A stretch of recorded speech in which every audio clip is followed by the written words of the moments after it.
ხოდა როგორც დაგპირდით, მოვედით 4 შაბათის მიცის ბაზრობაზე. ანუ მიციდან, კანიდან, სხვადასხვა ასეთ ქალაქებიდან ასე ამოდის აქ სხვადასხვა გვარი პროდუქტი, ტანსაცმელი, რაღაცა პაჭაპუჭები, მოკლედ და 4 შაბათობით ეს არის გრასის საყვარელი ადგილი. ახლა ცოდვა გამხელილი ჯობს და დილის 9 საათია.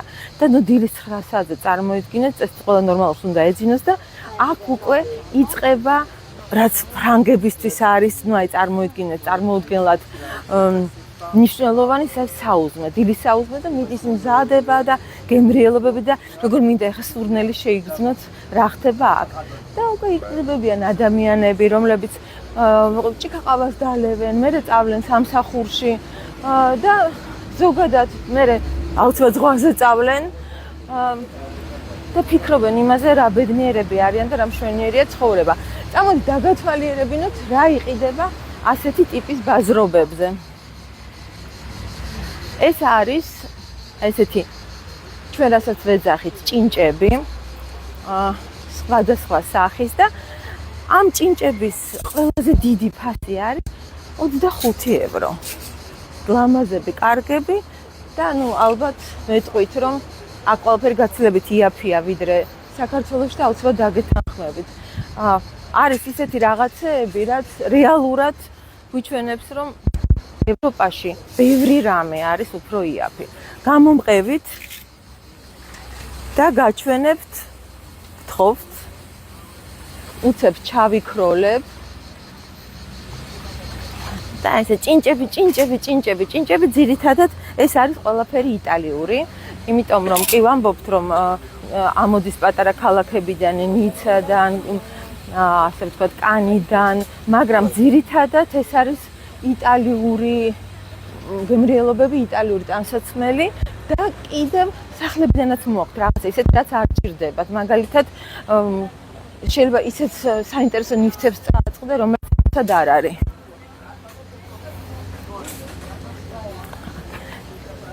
ეს არის პროვანსის კუთხე, ანუ ყველაფერი ის, რასაც ლავანდის სუნი ազდის.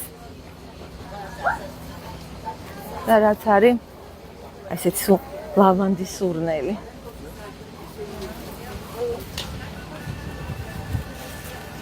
თაფლის კუთხე. Bonjour. და ესეთი თაფლუკები. მერე გაგიკვირდება და კვერცხიც კი გამოტანილი აქვთ. იმიტომ რომ აქ ძალიან დიდი მნიშვნელობა აქვს ფერმერულ პროდუქტებს.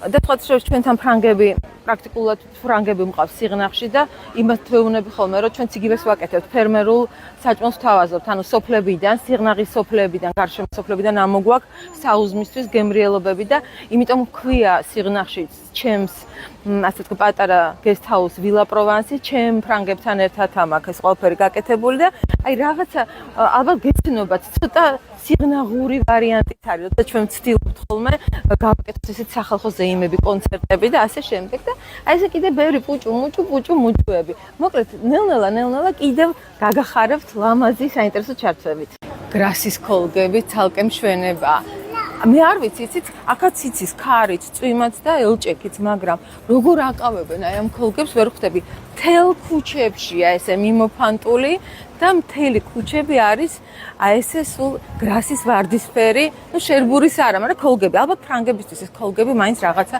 განსაკუთრებულია მოკლედ შემოვდივართ ასე ვთქვათ იმ მექაში, რასაც ქვია პარფიუმი, რასაც ქვია სურნელი, რასაც ქვია ის ყველაფერი, რაც ქმნის ქალის ხასიათს, მამაკაცის ხასიათს და საინტერესო ის არის, რომ აქ თქვენთან შეგიძლიათ შეარჩიოთ, რაღაცები გადაურიოთ ერთმანეთში, მიიღოთ მხოლოდ ის სურნელი, რომელიც თქვენთვის იქნება დამახასიათებელი. ყველგან უნდა მივისვა. ძალიან კაია. და აქ რა თქმა უნდა არის უფრო მაღალი ხაზი, უფრო დაბალი ხაზი, მაგრამ იმდენად საუკუნოვანი ისტორია აქვს აქაურობას და გითხარით რომ პარფიუმი იმიტომ იქნებოდა ზუსტად ამ ქალაქში, იმიტომ რომ აქ ცხოვრობდნენ ტყავის მეწარმეები და პირველ რიგში საჭირო იყო ამ სურნელის მოშორება და ყველაფერი ასეთი ძველებურია. მთელი ქალაქი არის აი ეს მედიტერანული ძველებური ლამაზი, გაჟღენთილი სილამაზით, სურნელით და მშვენიერებით. აუცილებლად ჩამოდით და აუცილებლად მოდით ამ ქალაქში, იმიტომ რომ გრასი არის ზუსტად ზურმუხტოვანი სანაპიროს ერთ-ერთი ბრილიანტი. გემშვიდობებით, არა კიდე რაღაცას გაჩვენებთ, მოიცადეთ, კიდე გაჩვენებთ საბავშვო ხაზს. იმიტომ რომ ფრანგებისთვის ბავშვები არის ძალიან მნიშვნელოვანი და სენსიტიური და აქ არის ყველაფერი ბავშვებისთვის, ბიჭუნებისთვის, გოგონებისთვის და სურნელოვანი და ლამაზი.